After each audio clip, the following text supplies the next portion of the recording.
भगवान श्री राम कहते हैं, बुढ़ापे में पति पत्नी को यह दो चीजें सुखी जीवन देती हैं। हर घर की यही सच्ची कहानी है।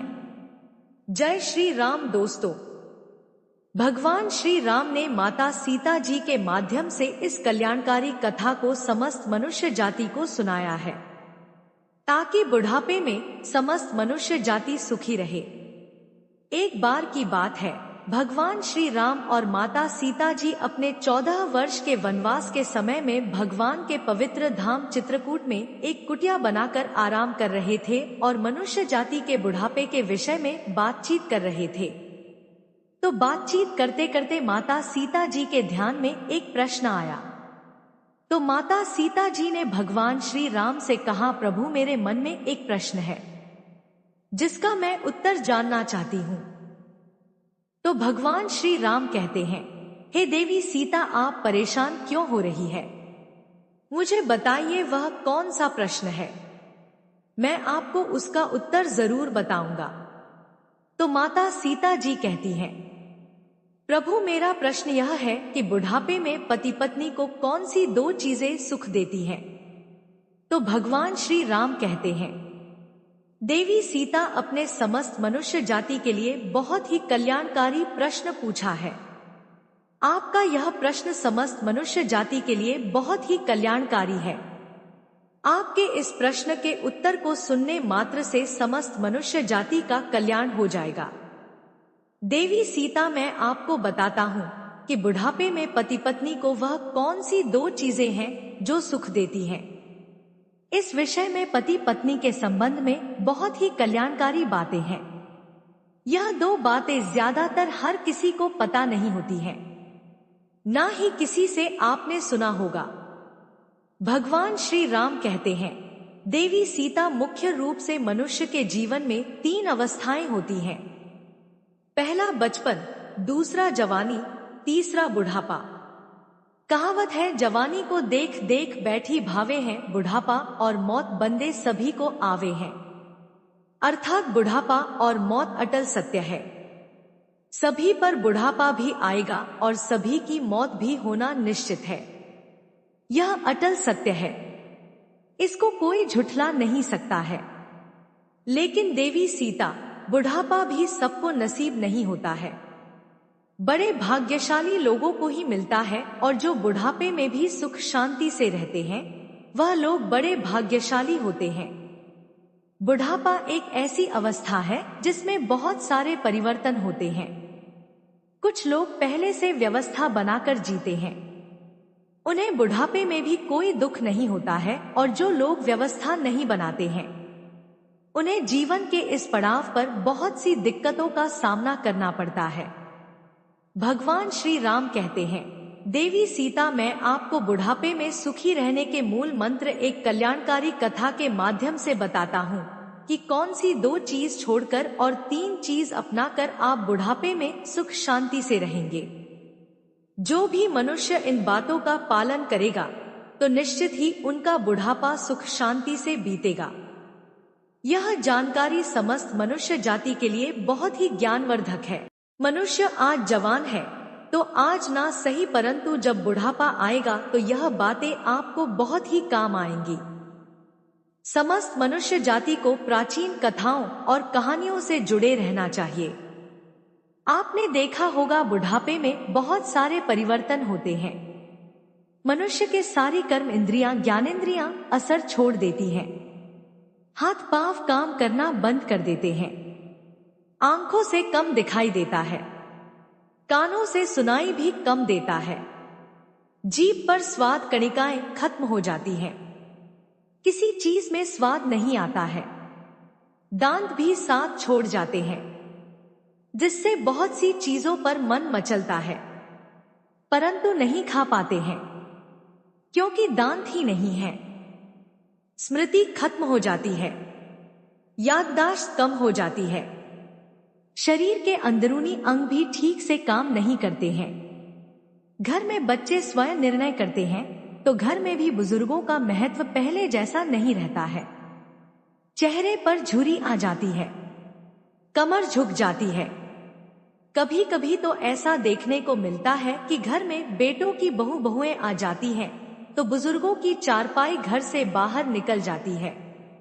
भगवान श्री राम कहते हैं, देवी सीता मन में विचार करो, ऐसे हाल में रहकर बुजुर्ग क्या सोचता होगा कि जिस घर को मैंने इतनी मेहनत और लगन से पाई पाई जोड़कर बसाया था, आज वही मुझसे छीन लिया गया है। सोचो बुढ़ापे में कितना दुख होता होगा। जब वह घर का बुजुर्ग खाना पानी मांगता है तो बच्चे सुनते ही नहीं हैं, तो उसे गुस्सा आता है और वह गाली देता है। सबसे बड़ा दुख बुढ़ापे में तो तब होता है जब पति या पत्नी में से कोई एक बढ़ जाता है, फिर उसका ख्याल करने वाला, उसकी भावना समझने वाला कोई नहीं रहता है। सोचो तब वह कितना अकेला और दुखी महसूस करता होगा। परंतु यह कहानी सबकी नहीं है, सबके साथ ऐसा नहीं होता है।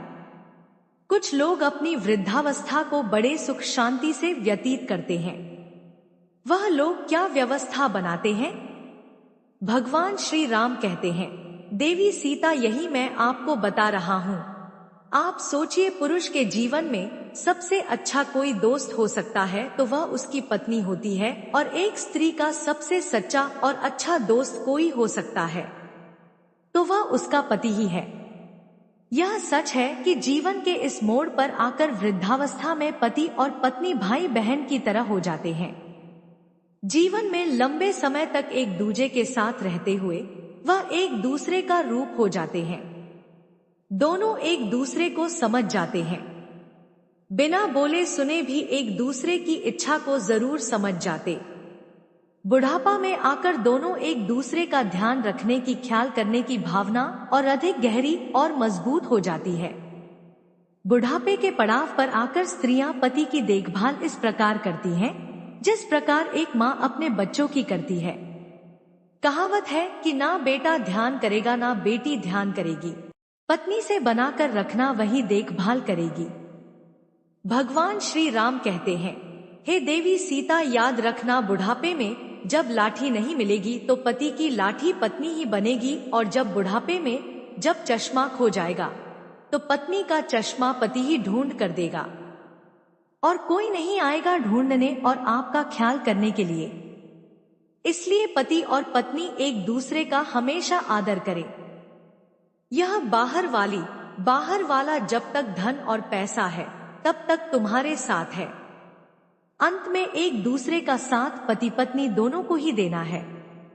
बुढ़ापे में मनुष्य परा होता है, धीरे धीरे सब चीज उसके हाथ से निकल जाती है। इस स्थिति में स्वाभाविक है कि मनुष्य चिड़चिड़ा हो जाता है, गुस्सल स्वभाव का हो जाता है। बहू बेटे नाती पोते की अपनी अपनी जिंदगी हो जाती है, सबकी जरूरतें अपनी अपनी रहती हैं।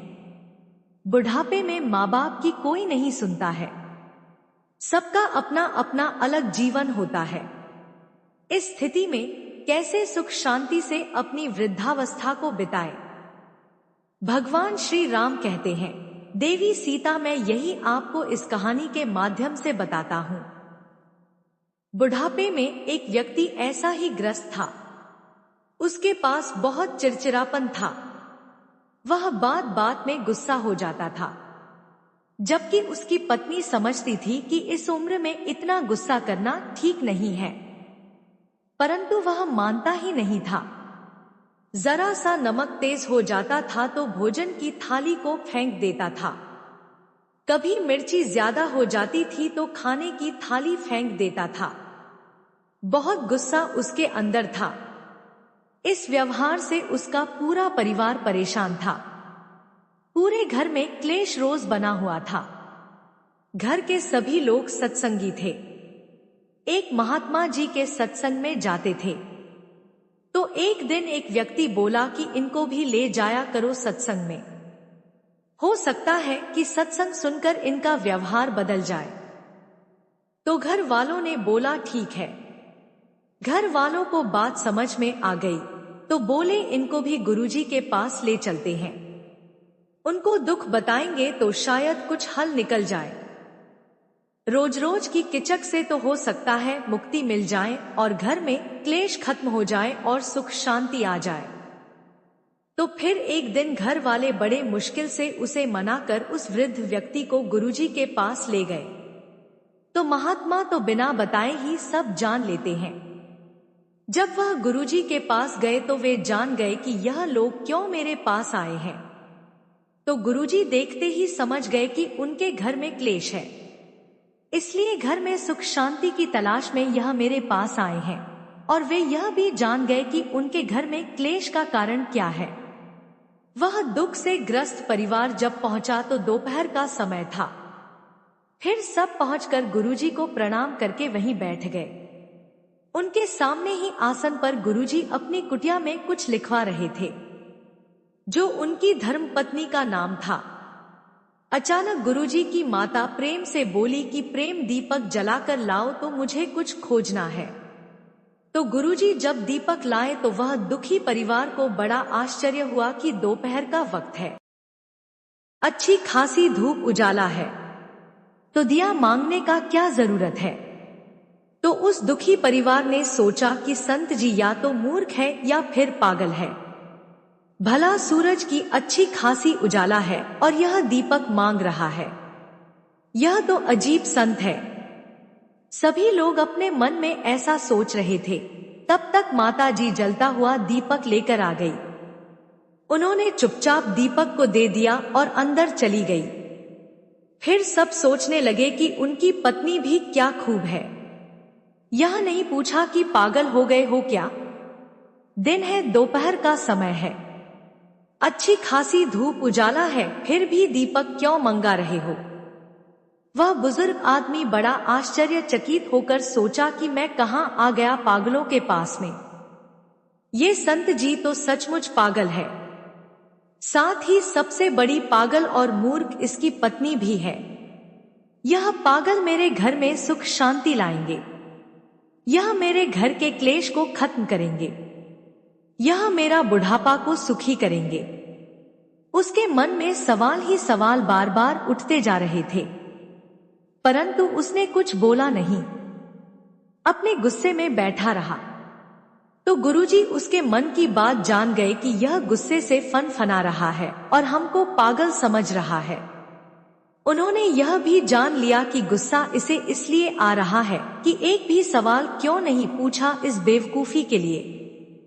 गुरुजी सब जान गए थे, परंतु बेपरवाह होकर दीपक की रोशनी में लिखते रहे।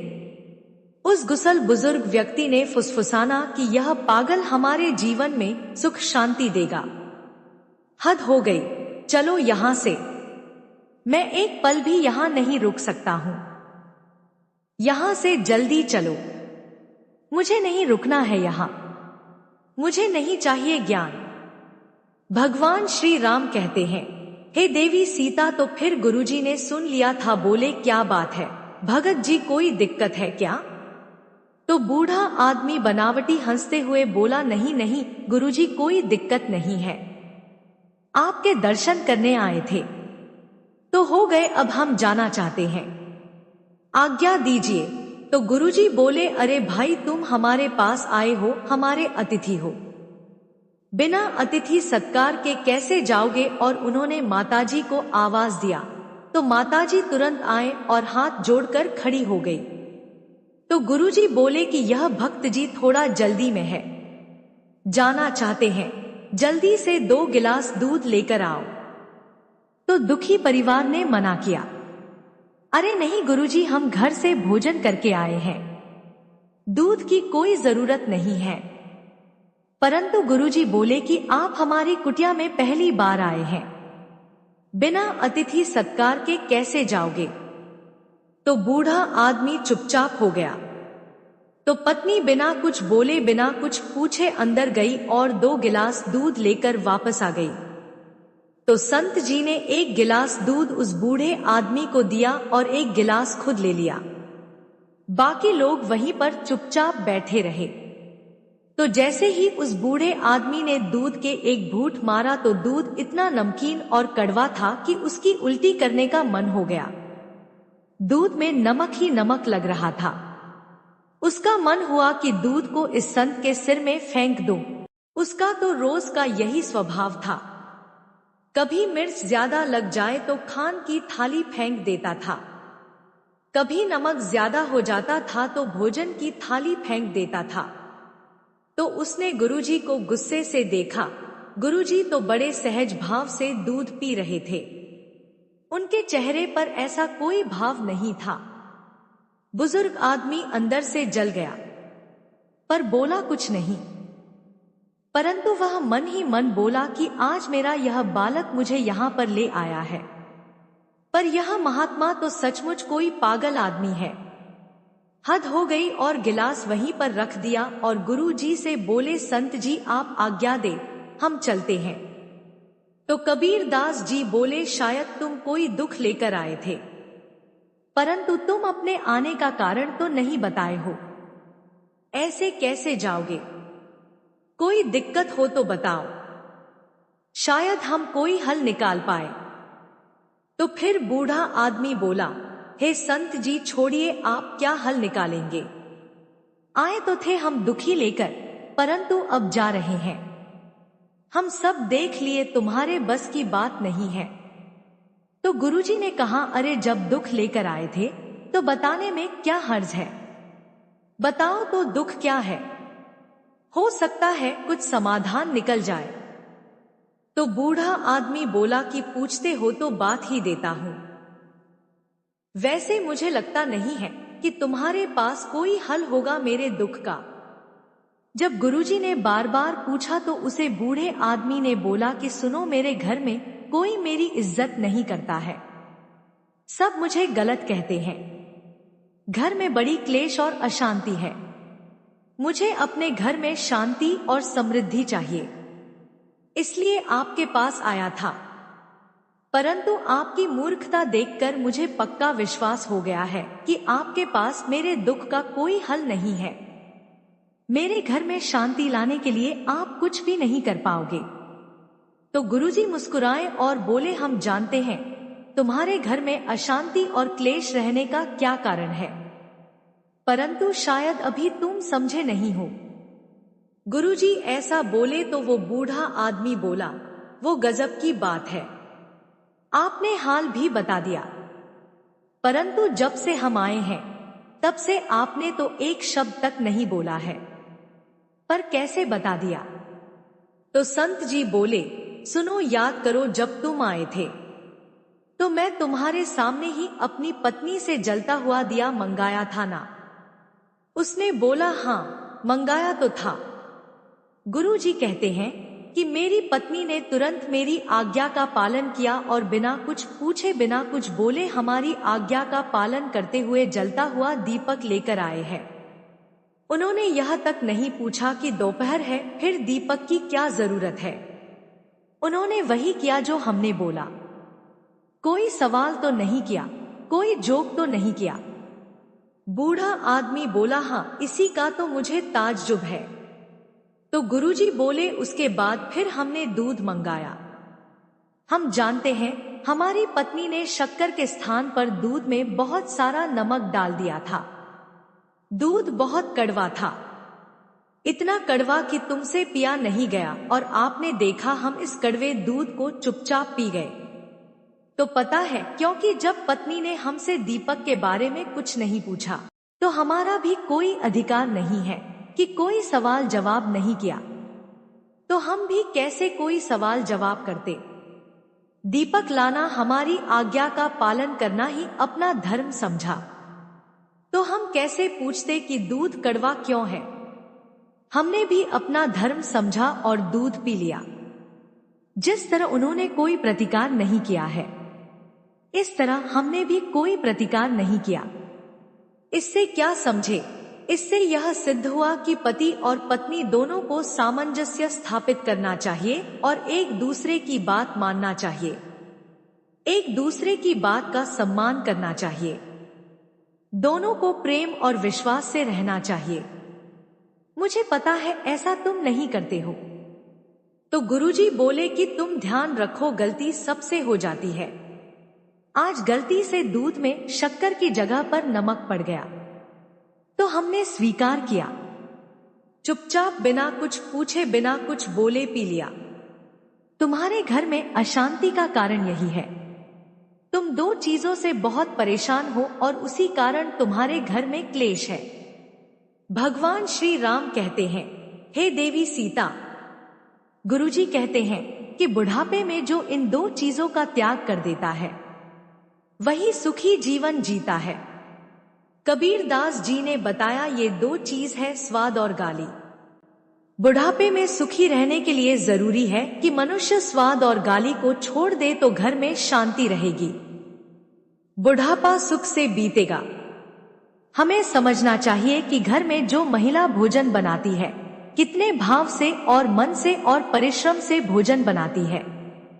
गर्मी ज्यादा हो, जो भी परिस्थितियों हो, उस समय बड़े भाव से भोजन बनाती है और हमें खिलाती है।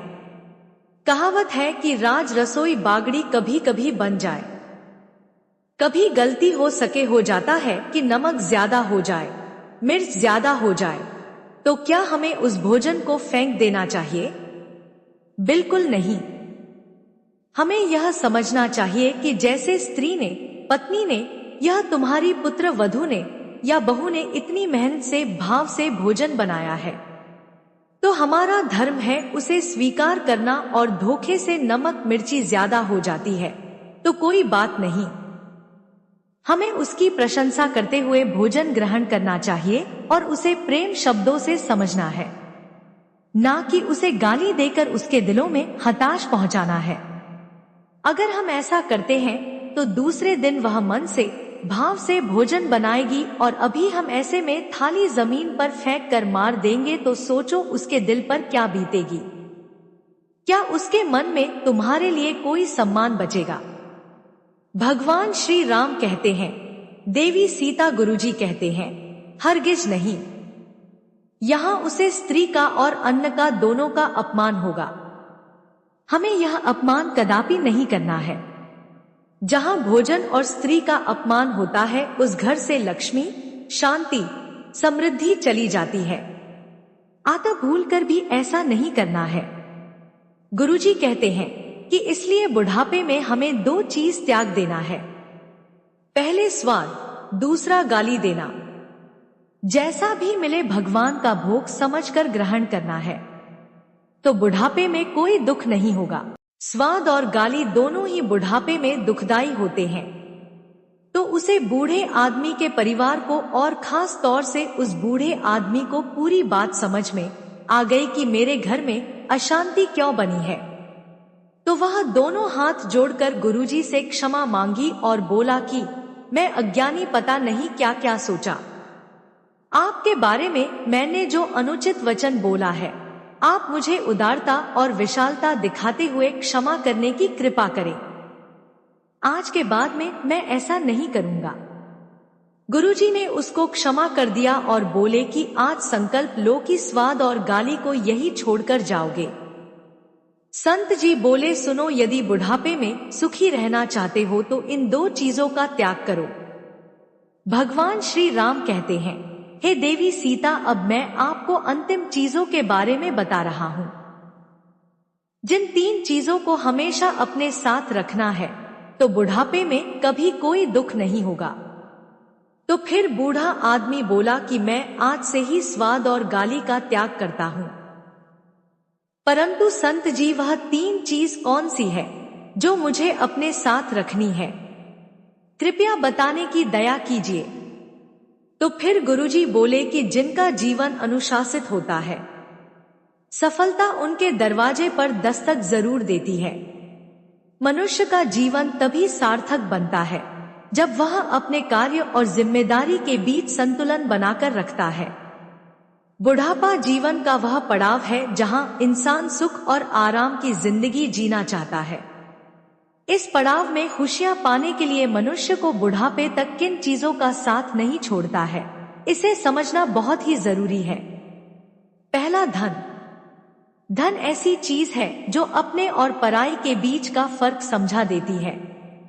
जब तक आपके पास धन है, रिश्ते नाते सब जगह आपकी पूछ और इज्जत होगी।